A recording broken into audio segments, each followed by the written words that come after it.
Assalamualaikum warahmatullahi wabarakatuh. Rahayu Sagung Dumadi.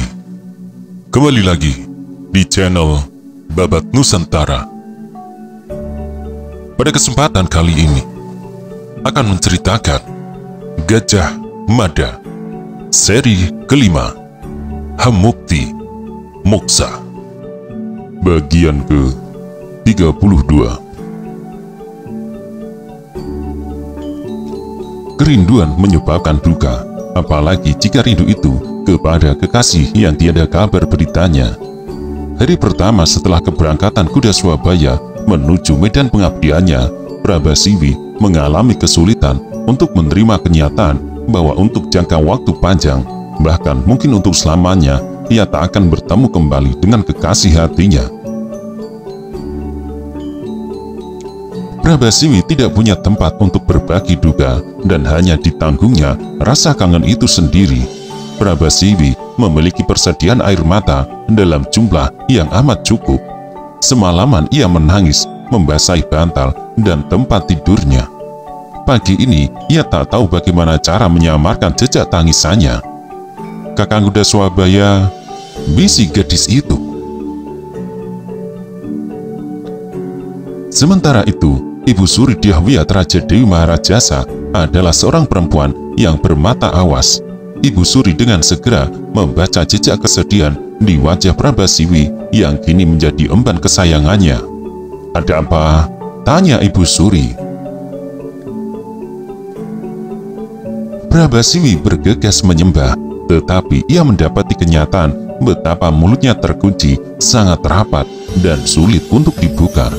Ibu Suri yang menyayangi Prabasiwi tidak ubahnya anak kandungnya sendiri, segera meraih kepala gadis itu dan mendekapnya.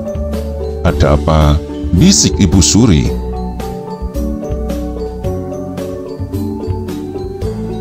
Namun, Prabasiwi tak mampu berbicara, mulutnya benar-benar terkunci. Ibu Suri Dyahwiyat tahu permasalahan yang mampu memaksa gadis itu menangis pastilah berhubungan dengan kuda Swabaya. "Soal kuda Swabaya?" tanya Ibu Suri. Prabasiwi menengada. "Kamu bertengkar dengan kuda Swabaya?" tebak Dyahwiyat. Pertanyaan itu menyebabkan Prabasiwi terheran-heran. "Tuan Putri tidak tahu, Kakang kuda Swabaya telah berangkat beberapa hari yang lalu bersama prajurit yang lain ke Si Junjung," balas Prabasiwi. Pertanyaan itu memaksa Ibu Suri terbelalak. Prabasiwi bergegas menyembah. Dyahwiyat yang bisa memahami apa yang dirasakan embang kesayangannya itu segera memeluknya. "Kuda Swabaya berangkat kemana?" tanya Ibu Suri setengah berbisik. Prabasiwi yang mulai tenang mampu menguasai diri. Apa yang ia ucapkan tak lagi tersendat di antara isaknya. "Apa yang dikatakan kuda Swabaya ketika ia berpamitan kepadamu?" tanya Ibu Suri. Prabasiwi memejamkan mata. Dalam memejam, dalam tidur, dan di kegiatan apapun, wajah kuda Swabaya selalu hadir di benaknya. "Menurut Kakang kuda Swabaya," kata Prabasiwi, "ada banyak pihak yang menyebutnya tak pantas menyandang pangkat senopati. Kakang kuda Swabaya ingin sekali memiliki bekas luka di tubuhnya, sehingga bertanda ia benar-benar layak berpangkat senopati. Itulah sebabnya Kakang kuda Swabaya menerima tawaran untuk ikut berangkat berperang ke Si Junjung. Katanya di tempat itu sedang terjadi pergolakan dan prajurit dari Tartar terlibat. Itulah yang dikatakan Kakang kuda Swabaya, Tuan Putri." Ibu Suri Dyahwiyat benar-benar terhenyak. Mendadak perempuan itu disergap rasa kecewa luar biasa. "Mengapa tak ada yang beritahu aku akan hal itu?" bisik Ibu Suri. Prabasiwi kembali menyembah, matanya menunduk menghujam tanah. Air mata jernih jatuh dari kelopak matanya yang gemerlapan. "Tak ada yang beritahu aku soal itu," bisik Ibu Suri, hening kedaton wengker. Seorang emban yang membuka pintu perlahan terkejut melihat Ibu Suri Dyahwiyat memeluk Prabasiwi. Emban yang berusia tak terpaut jauh dari Prabasiwi itu kembali menutup pintu, amat perlahan agar tidak memunculkan suara. "Mengapa Ibu Suri memeluk Prabasiwi?" tanya emban muda itu dengan kening berkerut-kerut. Namun meski telah berusaha mencari jawaban dengan cara bagaimanapun, emban itu tidak berhasil menemukan jawabnya. "Mujur sekali emban Prabasiwi," kata emban itu dengan segenap rasa iri. "Aku yang telah mengabdi lebih lama, tak pernah mendapat kesempatan dipeluk seperti itu. Masalah apa yang menyebabkan Ibu Suri mau berbagi perasaan macam itu?" Ibu Suri Dyahwiyat Raja Dewi Maharajasa mencoba memahami mengapa pada saat ia berusaha menjodohkannya dengan Prabasiwi, Kuda Swabaya justru mengajukan permohonan untuk bisa menjadi bagian dari pasukan yang diberangkatkan ke medan pertempuran. Namun Dyahwiyat tak berhasil menemukan jawabnya.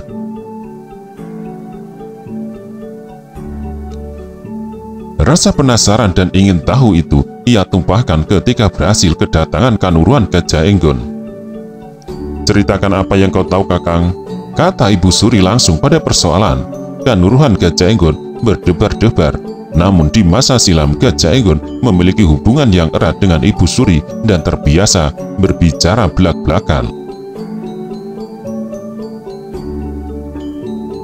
Itulah sebabnya ia bertekad untuk berbicara apa adanya, apalagi jika yang akan dibicarakan adalah persoalan Kuda Swabaya. "Hamba Tuan Putri," kata Gajah Enggon memulai. "Sebaiknya silakan Tuan Putri bertanya, hamba akan berusaha menjawab lugas apa adanya." Ibu Suri Dyahwiyat mengangguk. "Siapa yang menunjuk Kuda Swabaya menjadi bagian dari pasukan yang dikirim ke medan perang?" tanya Ibu Suri. Meski Dyahwiyat adalah salah satu kerabat utama istana, ia tidak punya kewenangan untuk ikut campur urusan dapur keprajuritan. Sebenarnya Ibu Suri Dyahwiyat keberatan dengan pemberangkatan Kuda Swabaya itu. Apalagi manakala dikaitkan dengan rencana pribadinya. Keberangkatan Kuda Swabaya itu atas kehendaknya sendiri.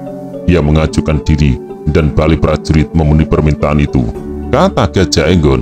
Dyahwiyat memandang tajam. "Aku sedang menyusun rencana khusus untuknya. Mengapa ia tiba-tiba berangkat?" kejar Dyahwiyat. Kanuruhan Gajah Enggon menyembah dengan kembali merapatkan kedua telapak tangannya dan membawanya ke ujung hidung.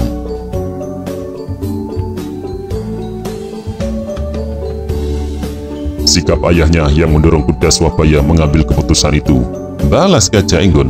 Dyahwiyat makin mencuatkan alis. "Sikap ayahnya bagaimana?" Gajah Enggon sedikit terganggu, namun ia telah mengambil keputusan untuk bicara belak-belakan. Tak ada yang perlu ditutupi.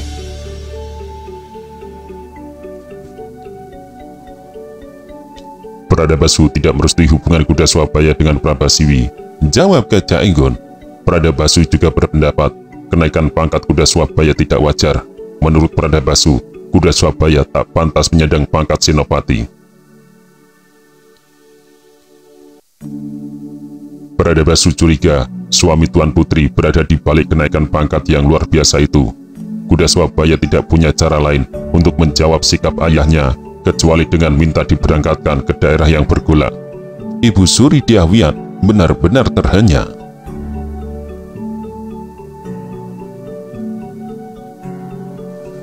Ia sungguh tidak mengira Pradabasu akan bersikap seperti itu.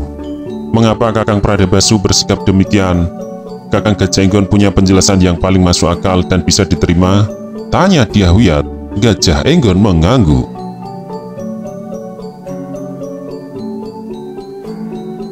"Pradabasu terlalu mencintai istrinya. Ia merasa cemburu dan tak siap menghadapi pertemuan yang akan terjadi antara istrinya dengan suami Tuan Putri. Menurut Pradabasu, bagaimanapun mereka memiliki masa silam, apapun yang berasal dari Tuanku Wijaya Rajasa membuatnya tidak senang. Kenaikan pangkat Kuda Swabaya yang terlalu cepat, ia duga berasal dari Tuanku Wijaya Rajasa. Itu membuatnya merasa tak senang, termasuk perjodohan Kuda Swabaya dengan Prabasiwi yang ia yakini digagas oleh suami Tuan Putri. Ia tak bisa menerimanya. Kuda Swabaya yang merasa kecewa tak punya pilihan lain kecuali berangkat, kata Gajah Enggon.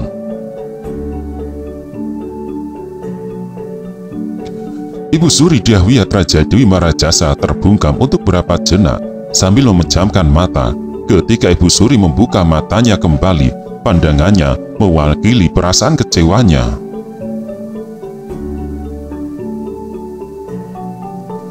Dia menurut perempuan yang baik, kata Dyahwiyat. Justru aku yang jahat kepadanya, aku yang merebut suaminya dan mencampakkannya. Bertahun-tahun lamanya, aku berkeinginan menebus kesalahan itu. Rupanya keinginanku itu tidak akan menjadi kenyataan. Kanuruhan Gajah Enggon hanya mengangguk. Gajah Enggon merasa tak baik ia memberikan pendapat dalam bentuk apapun. Bagaimana dengan medan perang itu? Seberapa besar peluang kuda Swabaya bisa kembali dengan selamat? Tanya Dyahwiyat. Gajah Enggon tidak tahu jawabnya.